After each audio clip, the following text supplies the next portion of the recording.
ఓం శ్రీ గురుభ్యో నమః. ఓం శ్రీ మాత్రే నమః. కుజగ్రహ ప్రవేశం ప్రధానంగా అక్టోబరు 28వ తారీఖు నుంచి డిసెంబర్ 7వ తారీఖు వరకు కూడా అంగారక గ్రహ ప్రవేశం వృశ్చిక రాశిలో. అంటే సంవత్సరం తర్వాత మళ్ళీ వృశ్చిక రాశిలోకి కుజుడు యొక్క తన సొంత రాశిలోకి ప్రవేశం జరుగుతుంది. కుజుడు సహజంగా ఒక రాశి నుంచి మరొక రాశికి మారటానికి 45 రోజుల కాలం పడుతుంది. అంగారగ్రహం కూడా ప్రధానంగా అన్ని గ్రహాల్లో ముఖ్యంగా ప్రధానంగా అంగారగ్రహం కూడా చాలా మోస్ట్ ఇంపార్టెంట్ ప్లానెట్. అంటే మార్స్ ప్లానెట్ యొక్క ప్రత్యేకత, దాని యొక్క కారకత్వాలను మనం చూసుకుంటే సుమారుగా 45 రోజుల పాటు కాలంలో ఒక రాశిలో దాని యొక్క కారకత్వం అనేది తెలుపుతూ ఉంటుంది.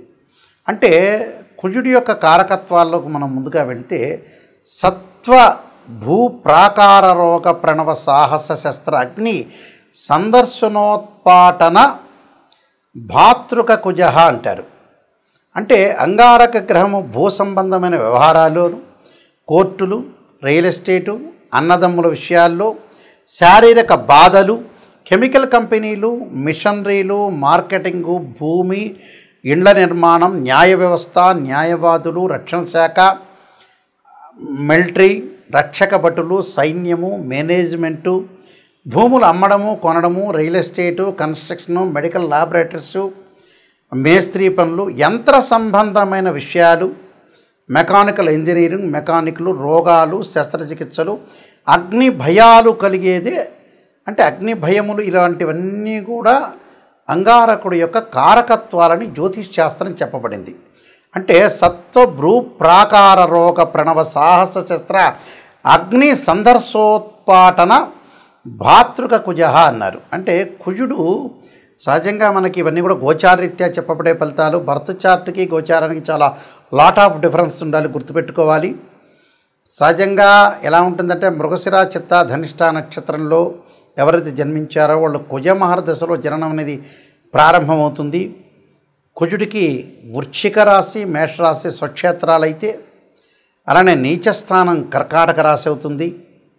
కర్కాటకానికి ఆపోజిట్లో ఉన్న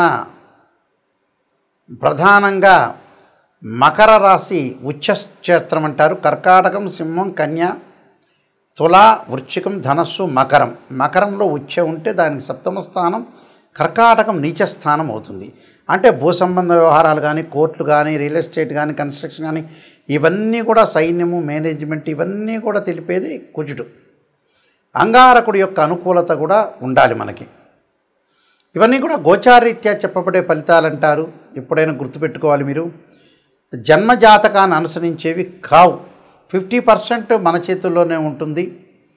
మనం ఏం చేయాలి, ఎలా చేయాలి, నిర్మాణాత్మకంగా ఎలా పోషించాలి, మనం ఏ విధంగా చేస్తే జీవితం అనేది డెవలప్మెంట్ అవుతుందని తెలుసుకొని ముందుకు వెళ్ళాలి. ఏదైనా సరే రాశి ఫలాల్లో నెగిటివ్ చెప్తే నెగిటివ్ అనుకోవద్దండి, దాన్ని పాజిటివ్గా తీసుకోండి. నిజాన్ని తెలుసుకుంటే మనం డెవలప్మెంట్ అయినట్టే. శ్రీయ లోపం పెరుగుట పెద్ద విద్య, లోపం ఎరిగిన వాడే పూర్ణుడవుతాడని దాని అర్థం. కన్యారాశి వాళ్ళకి కుజగ్రహ ప్రభావం గోచారరీత్యా ఏ విధంగా ఉందో తెలుసుకుందాం.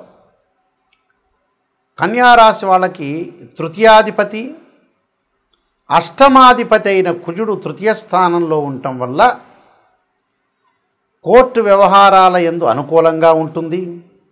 అన్నదమ్ముల మధ్యలో సఖ్యత, మ్యూచువల్ అండర్స్టాండింగ్ ఉండటం, రియల్ ఎస్టేట్, కన్స్ట్రక్షన్ కానీ, కెమికల్ కంపెనీ వాళ్ళకు కానీ అనుకూలంగా ఉండటం, ఇష్టప్రాప్తి, ధనప్రాప్తి, వస్త్రలాభం, ఆరోగ్యం అనేది కొంత కుదుటపట్టము, జయము, భయం లేకుండా ఉండటం, ధైర్య సాహసాలతో విజయం సాధించడం, అన్నదమ్ముల మధ్యలో అనుకూలత బాగా పెరగటం, దూర ప్రాంత ప్రయాణాలు, నూతన వస్తువులు కొనుగోలు చేయటం, గొప్పవారి వల్ల సలహాలు పాటించే అవకాశాలు ఉంటాయని అర్థం. మరి శ్లోకం ఏం చెబుతుంది? విత్తలాభం, సదా ఆరోగ్య, ఇష్టసిద్ధి, సుఖ హవా అంటారు. అంటే సుఖపడతారు, ధనలాభం కలుగుతుంది, ఆరోగ్యపరంగా అనుకూలంగా ఉంటుంది, ఇష్టకార్య సిద్ధి, వస్త్రలాభో ధనప్రాప్తిర్ అంటే ధనప్రాప్తి కలుగుతుంది. ధనప్రాప్తి తృతీయ స్థానగే కుజే అంటారు. నూతన వస్త్ర లాభాలు కలుగుతాయట. అలానే ఇష్టకార్య సిద్ధి, సుఖాన్ని కూడా కలిగే అవకాశాలు ఉంటాయి. అంటే సహజంగా గోచారీత్యా 3, 6, 11 స్థానాల్లో కుజుడు మంచివాడు అని అర్థం. అంటే మీరు ఈ సమయంలో ఖచ్చితంగా ఇళ్ళు కొనుగోలు చేయండి, భూములు కొనుగోలు చేయండి, వ్యవసాయపరంగా పెట్టుబడులు పెట్టండి, కెమికల్ కంపెనీస్ పెట్టచ్చు, స్మాల్ స్కేల్ ఇండస్ట్రీస్ పెట్టచ్చు. అలానే కోర్టు కూడా మీకు అనుకూలంగా ఉంటుంది. పోలీస్ డిపార్ట్మెంట్ వాళ్ళకి కానీ, రక్షణ శాఖ కానీ, న్యాయవాదులందరికీ కూడా అనుకూలంగా ఉండే అవకాశాలు ఖచ్చితంగా ఉంటుంది. నూతన వస్త్రాలు కొనుగోలు చేస్తారు, సుఖపడతారు, ధనలాభం కలుగుతుంది. ఆరోగ్యపరంగా కూడా ఇబ్బందులు లేకుండా ఉండే అవకాశం ఖచ్చితంగా ఉంటుందని మనకు శాస్త్రం చెప్పింది. నేను కొన్ని పరిహారాలు చెప్పబోతున్నాను. మరింత బాగుపడాలంటే అలాంటి పరిహారాలన్నీ కూడా చేయండి. చేస్తే మీకు మంచి జరిగే అవకాశం ఖచ్చితంగా ఉంటుంది. ఈ రాశుల వాళ్ళకి ముఖ్యంగా కుజగ్రహం అనేది అనుకూలంగా లేకపోతే అంగారక పాశుపత రుద్రాభిషేకము, కుజ జపము, అలానే కుజుడి యొక్క అభిషేకాలు, కందులు, ఎర్రని వస్త్రము, ఎర్రని గొడుగు, ఎర్రని పూలు దానం చేయమని చెప్తారు. ముఖ్యంగా అంగారకాగ్ని శక్త్యస్తాయ ధీమే తన్నో భౌమ ప్రచోదయాత్ అనే మంత్రాన్ని, తత్పురుషాయుందే మహాసేనాయ ధీమే తన్నో షణ్ముఖ ప్రచోదయాత్ అనే మంత్రాన్ని మంగళవారం ఉపవాసం చేయటం, అలానే ముఖ్యంగా 2 జంట సర్పాలను దానం చేయటం, రాహుకాలంలో దీపం పెట్టడం, ఇవన్నీ అందరికీ తెలిసినవే. ఎప్పుడు కూడా జీవితంలో మనం బాగుపడాలంటే నెగిటివ్ని తెలుసుకోవాలని పదే సార్లు చెప్తున్నా. చాలామంది ఈ మధ్యకాలంలో మేము డెవలప్మెంట్ కావట్లేదు అనే వ్యక్తులకి ప్రధానమైన సూచన ఏంటంటే డబ్బును ఎక్కడ సద్వినియోగం చేయాలో అక్కడ సద్వినియోగం చేయలేకపోవటం అనేది ముఖ్యమైనది. డబ్బు లేకపోతే పర్వాలేదు, లేకపోతే అతను ఏం చేయలేడు. డబ్బు ఉన్నవాళ్ళు కూడా ఏం చేస్తున్నారంటే వివాహాలు, పిల్లల యొక్క పెళ్ళిళ్ళు లేటు కావటం. కారణం ఏమిటి అని అంటే భగవంతుడు మనకు మంచిగా జ్ఞానాన్ని ఇచ్చాడు. ఆ జ్ఞానాన్ని మనం యూటిలైజ్ చేసుకోలేకపోవటమే లోపం. ఒక పర్సన్ ఉన్నాడనుకోండి, అతను మ్యారేజ్ బ్యూరోలో డబ్బులు ఎక్కువ అడుగుతున్నారని, లేకపోతే ఆస్ట్రాలజర్స్ ఎక్కువ అడుగుతున్నారని, లేకపోతే ఆ పెళ్లి సంబంధం వస్తే అంత దూరం హైదరాబాద్ నుంచి రాజమండ్రి, గుంటూరో, లేకపోతే హైదరాబాద్ నుంచి ఆదిలాబాదో లేదా బాంబేనో వెళ్ళాలని డబ్బులు ఖర్చు పెట్టాలనే ఉద్దేశంతో డబ్బులు ఖర్చు పెట్టలేకపోవటం, సరైన సంబంధం వచ్చినప్పుడు చేసుకోలేకపోవటం, సరైన ఇల్లు వచ్చినప్పుడు తీసుకోలేకపోవటం, అంటే ఏదైనా కోర్టు సమస్యలు, కోపము, ఉద్రిక్తము, ఆవేశం బాగా పెరిగే అవకాశాలు కూడా కుజుడితోనే ఉంటాయి. అంటే మన చేతుల్లోనే ఉంటుంది. చాలామంది కూడా సంతానం అనేది వద్దంటాం, పెళ్ళిళ్ళు కూడా మ్యారేజ్ బ్యూరోలో ఇంత అడుగుతున్నారు, ప్రతి వాళ్ళు ఇంత డబ్బులు అడుగుతున్నారు ఉద్దేశంతో వాళ్ళు ఉన్నవాళ్ళైనా కూడా పిసినారితనంతో మళ్ళీ పిసినారితనం ఉందా అంటే లేదు, మళ్ళీ వాడు ఏదో సెల్లో, టీవీనో లగ్జరీగా వెళ్తూ ఉంటాడు.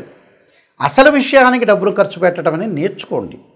చాలామంది కూడా వివాహాలు కుజదోషం అంటారు. 2, 4, 7, 8, 12 స్థానాల్లో ఉంటే దాన్ని కుజదోషం అంటారు. 13 నక్షత్రాలకు కుజదోషం అనే ఎగ్జంప్షన్ ఉంటుంది. కొన్ని రాశులకు కానీ కొన్ని లగ్నాలకు కానీ కుజదోషం అనేది వర్తించదు. కేవలం వివాహానికి కుజదోషమే కాదు, శుక్రదోషం ఉంటుంది. ధనం సంపాదించిన కుజదోషమే కాదు, గురువు కూడా అనుకూలంగా ఉండాలి. అలాగా మనం చేసే పని అనేది ఏంటి, కరెక్టా కాదా అనేది తెలుసుకొని ముందుకు వెళ్ళాలి. ఎక్కడ మిస్టేక్ చేస్తున్నా ఆ మిస్టేక్ను మనం ఎలా సవరణ చేసుకోవాలి అనే విషయాల్లో మీరు చాలా జాగ్రత్తగా ఉండి డబ్బును దేని ఖర్చు పెట్టాలి, ఏది అవసరం, అతను నిజం చెబుతున్నారా లేదా. మా దానిలో కూడా ఆర్ఎంపీ డాక్టర్లు, ఎంబీబీఎస్ డాక్టర్లు, ఎంఎస్ డాక్టర్లు ఉన్నారు. సరైనగా మీకు అనుగుణంగా చెప్పే వ్యక్తులు కూడా ఉన్నారు చాలామంది. అంటే మీరు నెగిటివ్ను మీరు జీర్ణించుకోలేరు కదా. అందువల్ల అలాంటి ఆస్ట్రాలజర్స్ కూడా ఈ మధ్యన తయారైపోయి జ్యోతిష్యమే కరెక్ట్ కాదనే ఉద్దేశంతో తయారైన వ్యక్తులు కూడా ఉన్నారు. జ్యోతిష్యం అనే శాస్త్రం పర్ఫెక్ట్గా చెప్పేవాళ్ళు కరెక్ట్గా చెప్తారు. అది నిజాన్ని తెలుసుకోవాలి. నిజాన్ని తెలుసుకుంటే ఖచ్చితంగా బాగుపడతారు. ఇలాంటి విషయాలన్నీ కూడా చాలా జాగ్రత్తగా మీరు ముందుకు వెళ్ళాలి. నా పుస్తకాలన్నీ మీరు చదవచ్చు. ఈ కుజగ్రహం గురించి వాటి గురించి కాలసర్ప యోగం అనే పుస్తకము, కాలసర్ప యోగ చంద్రిక, రాహుకేతులు, ఛాయాగ్రహాలు, అలానే జాతక చంద్రిక, వివాహ మార్తాండము, సర్వదేవతా గోత్రపులు, స్వప్నశాస్త్ర ఫలదీపిక, బృహత్ పరిహార సింధు, ఇలాంటి number of books Mohan publication వాళ్ళు ప్రింట్ చేశారు. నాయకంటి మల్లికార్జున శర్మ బుక్స్ అని కొట్టినా వస్తుంది. www.nayakanti.com కానీ .in కానీ కొడితే కూడా మీకు వస్తుంది. ఇవన్నీ కూడా వెబ్సైట్ అనేది చూడండి. ఏదైనా వాస్తు ప్రకారంగా బాగా లేకపోయినా కూడా వాస్తు యంత్రస్థాపన, మహామత్ యంత్రము, వాస్తు యంత్రము భూమిలో స్థాపన చేస్తారు పురాతనలో. వాస్తు ప్రకారంగా కూడా చూసుకోండి. ఏదైతే సమస్యలు ఉన్నాయో రియల్ ఎస్టేట్ వాళ్ళు కానీ కన్స్ట్రక్షన్ వాళ్ళు కానీ ఇల్లును గృహం ప్రకారంగా వాస్తు ప్రకారంగా ఉందా లేదా చూసుకోండి. కేవలం ఇంజనీరింగ్ ప్లానే కాదు, పురాతనలో ఆయం అనేది చూసేవాళ్ళు.